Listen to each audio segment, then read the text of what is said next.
शस्त्र की महत्ता। दधीचि ऋषि ने देश के हित में अपनी हड्डियों का दान कर दिया था। उनकी हड्डियों से 3 धनुष बने, गांडीव, पिनाक और सारंग, जिसमें से गांडीव अर्जुन को मिला, जिसके बल पर अर्जुन ने महाभारत का युद्ध जीता। सारंग से भगवान राम ने युद्ध किया और रावण के अत्याचारी राज्य को ध्वस्त कर दिया।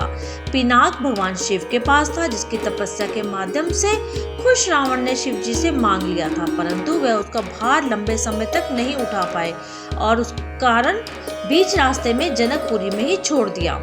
इसी पिनाक की नित्य सेवा सीता जी किया करती थी। पिनाक का भंजन करते ही भगवान राम ने सीता जी का वरण किया था। महर्षि दधीचि की हड्डियों से ही एक ध्वनि नामक वृक्ष भी मिला, जो भगवान इंद्र को प्राप्त हुआ। इस एक ध्वनि वृक्ष को इंद्र ने कर्ण की तपस्या से खुश होकर उन्होंने कर्ण को दे दिया। इसी एक ध्वनि से महाभारत के युद्ध में भीम का महाप्रतापी पुत्र घटोत्कच कर्ण के हाथों मारा गया और कई अस्त्र शस्त्रों का निर्माण हुआ उन्हीं हड्डियों से। लेकिन दधीचि के इस अस्थिदान का उद्देश्य क्या था? क्या उनका संदेश यही था कि उनको आने वाली पीढ़ी नपुंसकों और कायरों की भांति मुंह छिपाकर घर बैठ जाए और शत्रु को खुशामदी करे? कोई ऐसा काल नहीं जब मनुष्य शस्त्रों से दूर रहा हो। हिंदुओं के धर्म ग्रंथ से लेकर ऋषि मुनियों तक का एकदम स्पष्ट संदेश वहां रहा है कि हे वीरों, शस्त्र उठाओ और अन्याय तथा अत्याचार के विरुद्ध युद्ध करो। आज भी सबके लिए यही एकमात्र संदेश है। राष्ट्र और धर्म रक्षा के लिए एक ही मार्ग है। महाभारत का एक सार्थक प्रसंग जो अंतर मन को छूता है। महाभारत युद्ध समाप्त हो चुका था। युद्ध भूमि में यत्र योद्धाओं के फटे वस्त्र, मुकुट, टूटे शस्त्र, टूटे रथों के चक्के, छज्जे आदि बिखरे थे और वायुमंडल में पसरी हुई थी घोर उदासी। गिद्ध, कुत्ते, सियासों की उदास और डरावनी आवाजों के बीच उस निर्जन को हो चुकी उस भूमि में द्वापर का सबसे महान योद्धा देवव्रत यानी भीष्म पितामह सरशैया पर पड़ा सूर्य के उत्तरायण होने की प्रतीक्षा कर रहा था अकेला। तभी उनके कानों में एक परिचित ध्वनि शहद घोलती हुई पहुंची। प्रणाम पितामह। भीष्म के सूख चुके अधरों पर एक मरी हुई मुस्कुराहट और तैर उठी और बोले, आओ देवकी नंदन, स्वागत है तुम्हारा। मैं बहुत देर से तुम्हारा ही स्मरण कर रहा था। कृष्ण बोले, क्या कहूँ पितामह, अब तो यह भी नहीं पूछ सकता कि कैसे हैं आप।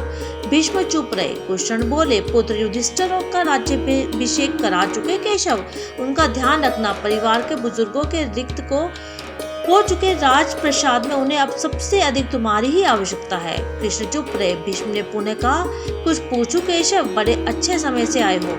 संभवतः धरा छोड़ने के पूर्व मेरे अनेक भ्रम समाप्त हो जाएं। कृष्ण बोले, कहिए ना पितामह, एक बार बताओ प्रभु, तुम तो ईश्वर हो। कृष्ण ने बीच में टोका, नहीं पितामह, मैं ईश्वर नहीं, मैं तो आपका पुत्र हूँ।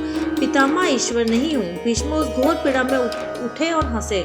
बोले, अपने जीवन का स्वयं कभी आकलन नहीं कर पाया कृष्ण, सो नहीं जानता कि अच्छा रहा या बुरा, पर अब तो इस धरा से जा रहा हूँ कन्हैया, अब तो ठगना छोड़ दो। कृष्ण जाने क्यों भीष्म के पास सरक आए और उनका हाथ पकड़कर बोले, कहिए पितामह। भीष्म बोले, एक बात बताओ कन्हैया, इस युद्ध में जो हुआ वह ठीक था?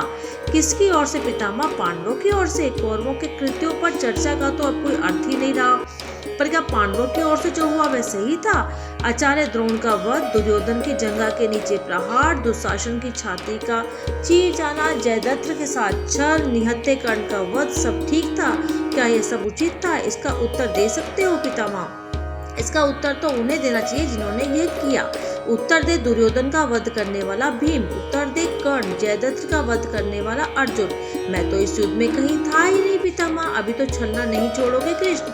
अरे विश्व भले कहता रहे कि महाभारत को अर्जुन और भीम ने जीता, पर मैं जानता हूँ कन्हैया कि यह तुम्हारी और केवल तुम्हारी विजय। मैं तो उत्तर तुम्ही से ही पूछूंगा। इस तरह से भीष्म पितामह ने उनसे कृष्ण से ये सभी सवाल पूछे। कुछ बुरा नहीं हुआ, कुछ अनैतिक नहीं हुआ, वही हुआ जो होना चाहिए। कृष्ण ने ये कहा, यह तुम कह रहे हो केशव? मर्यादा पुरुषोत्तम राम का अवतार कृष्ण कह रहा है। यह छल तो किसी युग में हमारे सनातन संस्कारों का अंग नहीं रहा, फिर ये उचित कैसे हो गया? इतिहास से शिक्षा ली जाती है पितामह, पर निर्णय वर्तमान की परिस्थितियों के आधार पर लेना पड़ता है। हर युग अपने तर्कों, अपनी आवश्यकता के आधार पर अपना नायक चुनता है। राम त्रेता युग के नायक थे, मेरे भाग में द्वापर आया।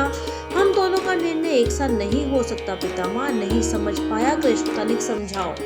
राम और कृष्ण की परिस्थितियों में बहुत अंतर है पितामह। राम के युग में खलनायक भी रावण जैसा शिव भक्त था, तब रावण जैसी नकारात्मक शक्ति के परिवार में भी विभीषण जैसे संत हुए।